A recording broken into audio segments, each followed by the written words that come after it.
Je, unahisi kana kwamba mbingu zimekuwa shaba na ardhi imekuwa chuma juu yako?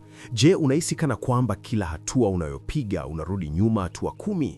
Sikiliza sauti hii leo, kwa sababu msaada wako umefika. Haijalishi umepoteza nini au nani amekuacha kwenye giza. Biblia inasema katika kitabu cha Isaya sura ya 41 mstari wa 10, usiogope, kwa maana mimi ni pamoja nawe, usifadhaike, kwa maana mimi ni Mungu wako, nitakutia nguvu, naam, nitakusaidia. Mungu anakuambia leo kuwa huko peke yako katika jina la Yesu. Hata kama daktari amesema ugonjwa hauna dawa, Mungu anasema mimi ni tabibu wako katika jina la Yesu. Hata kama benki wanataka kuchukua nyumba yako, Mungu anasema mimi ni mpaji wako katika jina la Yesu. Hata kama umetafuta kazi mpaka viatu vimeisha na huna tumaini tena, leo kuna mlango unafunguka katika jina la Yesu. Kuna mabadiliko makubwa yanatokea rohoni sasa hivi. Kuna vifungo vinakatika, kuna kuta za Yeriko ambazo zimezuia maendeleo yako kwa miaka mingi zinaenda kuanguka leo katika jina la Yesu. Yale maumivu ya moyo uliyoyapata kutokana na usaliti, Mungu anaenda kuyaponya na kukupa furaha mpya katika jina la Yesu.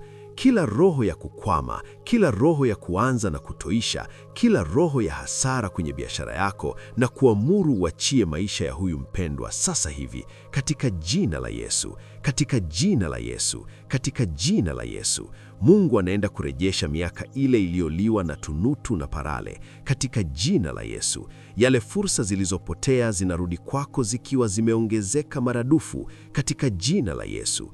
Wewe uliyekata tamaa na kutaka kujiua, na kuambia ishi katika jina la Yesu. Wewe ambaye ndoa yako imekuwa uwanja wa vita, pokea amani sasa hivi katika jina la Yesu. Wewe ambaye watoto wako wamekuwa sugu na hawasikii, ninaamuru ukombozi juu yao katika jina la Yesu. Mungu anasema anakupenda kwa upendo wa milele na hata kuacha uaibike katika jina la Yesu. Maadui waliokucheka jana, kesho watakuja kukuomba msaada katika jina la Yesu. Wale waliosema hutafika mbali, wataona mkono wa Mungu ukikuinua juu sana katika jina la Yesu. Imani yako iko wapi? Simama tena, jifute machozi, kwa sababu jua lako linaanza kuchomoza upya katika jina la Yesu. Baba, katika jina la Yesu Kristo wa Nazareti, naitupa kila nira ya giza iliyowekwa juu ya huyu anayesikiliza.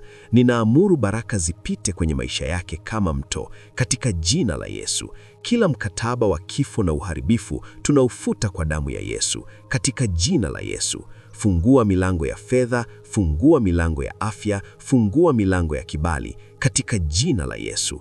Kila mahali atakapokanyaga kuanzia leo, ninaamuru awe mshindi na zaidi ya mshindi katika jina la Yesu. Mungu akubariki, Mungu akuinue, na Mungu akupe ushindi ambao dunia haiwezi kuelewa katika jina la Yesu. Usiache kuamini, kwa maana muujiza wako uko hapa. Tafadhali tuma mahitaji yako ya maombi hapa chini ili tuungane nawe kwa imani.